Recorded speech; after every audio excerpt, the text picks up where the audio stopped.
Hi and welcome everybody. For those of you who don't know me, my name is Elke Feuer. I'm an author and a fiction book coach. And at the end of the day, I'm just an author trying to help as many writers along the way. Tonight's topic is the 3 phases of building an author platform. Now, before I dive into the details of the topic, some of you might be thinking, well, what is an author platform? So I'm going to define what it is as well as how it can help you. So to make sure that I didn't miss any fine points of it, I actually wrote it down in detail. So I'm going to read that to make sure that I get it right, because it's kind of one of those things where I just want to make sure that I am getting the definition of it right. So basically, your author platform, your visibility and reach in the context of marketing and promoting yourself and your books. And what that looks like, it's your online presence in the form of social media, your social media followers, your email list, website, any in-person and speaking engagements that you have. These are all things that are considered part of your author platform. It's a way for you to basically present yourself as a brand, your author brand. Now, how does it help you as a writer? Basically, it helps you to do 3 main things. The first is to promote your books. That's kind of the obvious. Engage with readers, as well as to build a loyal fan base. And that's really the end goal of an author platform, is to really, because when you have an engaged fan base, it helps you to be able to promote your books as well as sell your books, and you just have people that are engaged and love you and want to share you and what you write with the world, and that is priceless, and you just build some amazing relationships as well too. So those are all the things that go into your author platform, because a lot of times we think that our author platform is, oh, it has to be this big old brand, and it has to be this, and it has to be that, and it has to be all these things. But the truth is, it's just a matter of starting from where you're at and just slowly building on top. It doesn't have to be this grand, spectacular thing. And that's why I kind of broke it into the 3 phases, as well as so not to overwhelm you, because it can be a little bit daunting when you hear, you sort of Google author platform and you see all this stuff. It's like, holy crap, I don't even know what half that stuff means. So the way that I'm going to break it down is I'm going to start with the first phase, which is basically for newbie writers. And this is if you don't have a book or you're in the process of writing your books, but you haven't published anything yet. And what I recommend is what you can do to start to build your author platform. The second phase is what I call a one book wonder. And this is where you've published at least 1 book. So this is what I recommend that you should have in place to help you to sell your books as well as connect and engage with readers. And the third phase is going to be publishing Fiend. And this is, you've got a few books under your belt and you're looking to say, okay, how can I, hopefully you've put all these things in place from phase 1 and phase 2. And if you haven't, then these are some of the things that you need to put in place that's going to help you to really launch you as an author, as well as obviously when you're marketing and promoting your books.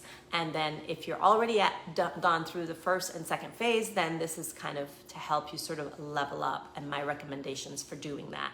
And some of these things are things that I've done myself that I have in place. Some of them are things that I am putting in place to level up myself. So there is no right or wrong way. The 3 phases are just what I'm recommending for you to have in place that will really help you to get further. Because to be honest with you, I wish that I had done some of these things at the stages that I should have done that I didn't. So that's another reason why I'm kind of recommending them for you, so that to save you sort of the challenges that I'm going through right now. With building up my brand. Is if you haven't published a book, because a lot of times we think, when we first get started, you're writing, you're like, why do I need to start an author platform? I don't even have a book yet. And the truth is that is the best time to start, because building up a fan base takes a lot of time, and this will not only save you time, but it actually helps you to get into the habit of all these things that you're going to need to do for when you do publish your book. Because trust me, Once you get to that stage, it's gonna be like a lot, and just publishing your book is a lot already. So if you can have some of these things in place and that, or in the process of being in place, it will really save you a lot of time and stress. So within phase one, what you want to look at, this is building your, what I call your brand persona. And within that, you're going to have, think about, how do you want to present yourself? And let me just say off the bat, it doesn't have to be perfect, because the truth is your brand is going to morph and change as you do. Because for instance, if you start off writing one type of genre book and you morph into another, chances are your brand persona is actually going to change. So just think about, what are some of the things that you want to share about yourself, about your books? What is it? How do you want people to see and connect with you? And what does that look like as far as how you're going to present yourself to the world, so to speak? And one of the things that I recommend doing in this stage as well too is thinking about writing 2 bios. Now you might be thinking, why do I need 2 bios? And I always say a short author bio, and a longer author bio. And I recommend doing it from this stage, because the truth is it's going to change. And you're also going to need these author bios for some of the other stages. So sometimes it can take a little bit of time to kind of figure out, what do I want to put in it, what goes into it. And of course you can Google all the things of how you want to present your author bio, what you want to put in it, which to me is tied in with your brand persona. Is to identify who is your ideal reader. What is that person? Who is that person? Who are they? Where are they? Where can you find them? You can go as deep as you want with this. And what I recommend, and a lot of other writers do as well too, is just focusing on one reader. And sometimes that can make it harder, but just focus on, if you had your ideal reader, what would they look like? Who are they? Where do they live? What are their favorite things? Where do they hang out? Now, one of the things that I looked at is I write from the place of I want to write the kind of books that I want to read. So on some level, I am my ideal reader, right? So if that makes it easier for you, that's a place that you can start. And then the third thing that you want to do in this phase is choose your platform. And what I mean by that is choose where you're going to start to connect with your audience. Now, this can be a social media site, this can be, a website, this can be whatever it is that you want it to be honest. It's just choosing where you're going to start. I honestly recommend, if you don't have anything at all, is looking at, if you are on social media, is looking at one site that you're comfortable using, you know how it works, and you really understand the ins and outs of it, and you have fun with it, because that will make it easier for when you're starting out. So that is what I recommend. Now, there's a little bit of back and forth on whether you should, use your personal social media site or create a separate one. I always recommend creating a separate one, because let's face it, the things you're going to share on your personal site are going to be, friends, family, all of those personal things that are going on that might not necessarily be the same as what you're going to share with your books and all those things. Now, not to say that those two can't cross over. However, if some readers might not want to know all of that. They just want to know what's going on with you. And also, it's a really good way to build an audience. And then you want to do that separate from your personal site as well too, is what I recommend. So once you've chosen where you're going to start your platform, the next thing you want to look at is your content and what content you're going to share. And what I recommend is just keeping it simple, starting with 1 to 3 topics. And what that can look like is, talking about one interest that you're interested in, something that's fun that you love talking about that you could talk about forever. The next thing is obviously everything and anything to do with your books and sharing all the details behind the scenes, all those things. And the next is just your journey as, to publication and what's happening with you and your story and getting from where you are to an actually published author. So those are kind of the 3 that I recommend starting with. But the truth is, You can start with whatever you want. I just recommend that you start with something that is going to be interesting and fun for you to do, and not something that you're like, oh my gosh, I can't think of anything to do or to talk about, because there's going to be that even with the things that you enjoy. So it's always good to start with the things that you enjoy first. And there is another video that I've done breaking it down a little bit more about content, and I'll share that in the link below as well too. For the first thing is your reader magnet. I did a very intense video about reader magnets, what it is, all of those things, and I'll share the link for that as well too, so that you can go and read into more detail. But basically, it's a way for you to, it's something that you offer your readers in exchange for their email address, is really what it starts with. And it's a great way to build your email list, because a lot of times, you know, you can get friends and family on your email list and just say, hey, you know, I'm, you know, doing this, I'm talking about this, come join my email list. But if you really want to grow your email list and have a really good audience, they always say it's good to get to your first 1,000 subscribers. And I haven't even gotten there yet, and I've been doing this for a while because I didn't necessarily do my reader magnet the right way. And I waited forever to have one. So that's why I'm recommending. And this is in phase 2, where you've had at least one book. Now, if you're feeling ambitious and you want to do that in phase 1, absolutely. But I find that there's a lot of steps involved with that. So that's something that I decided to include in phase 2. So, and I don't recommend as your reader magnet giving away your first book as your reader magnet, because the whole point of a reader magnet as well too is to grow your email list, and you want to get them into some kind of funnel, so that you're getting them on your list and sort of building that relationship with them to buy your book. So if you're giving your book away for free, then it's kind of like, okay, well, then you're gonna have to really keep them engaged to keep them on the list. So that's just something to think about. And it can be, there's lots of ideas for reader magnets, so go ahead and watch that video if you're not really sure what does that look like. And the next thing you want to do, which I kind of mentioned, is to have an email list. And this is where having a reader magnet will really help you with that. And this is where you're going to grow your fans, engage with them, connect with them.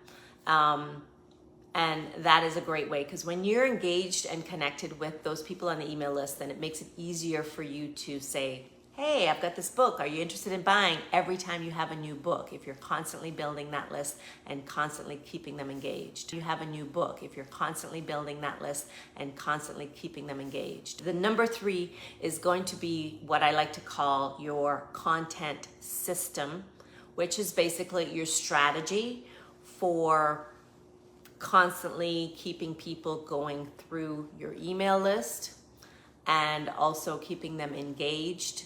So this is basically when you're starting to create your content as a system, not just as a system, but having it as a strategy. Because a lot of times we kind of, and trust me, I've been guilty of this, and why I'm working on improving it myself is just sort of, you know, throwing something up every once in a while, and there's not really any strategy to it, you know.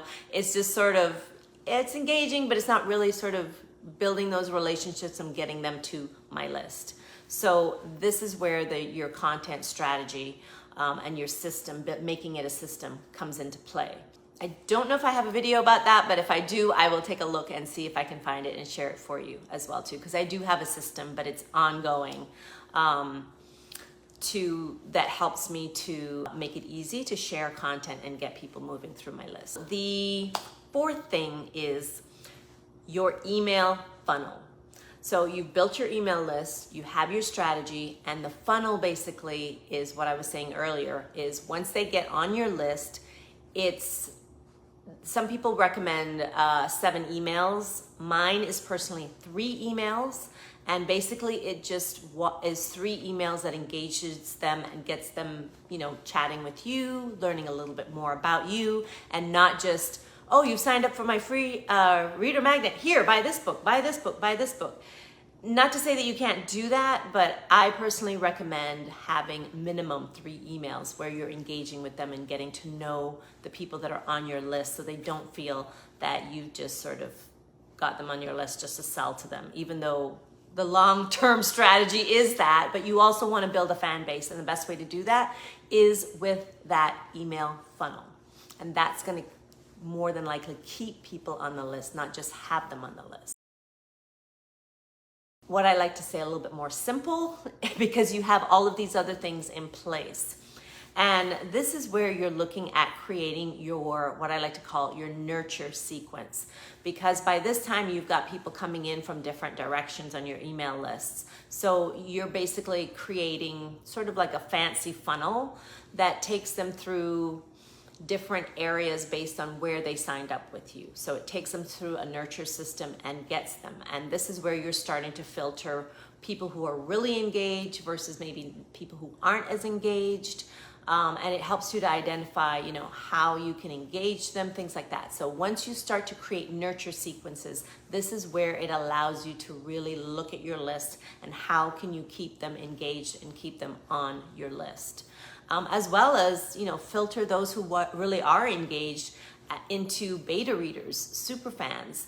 One of the things that I like to do with my list is say, hey, you know, I'm launching a new book. I'm looking for people. I'm looking for beta readers. I'm looking for reviewers or looking for promoters. So this is where you can really start to identify those people on your list and engage them in a way that is meaningful to them. Because let's face it, not everybody will want to be a beta reader.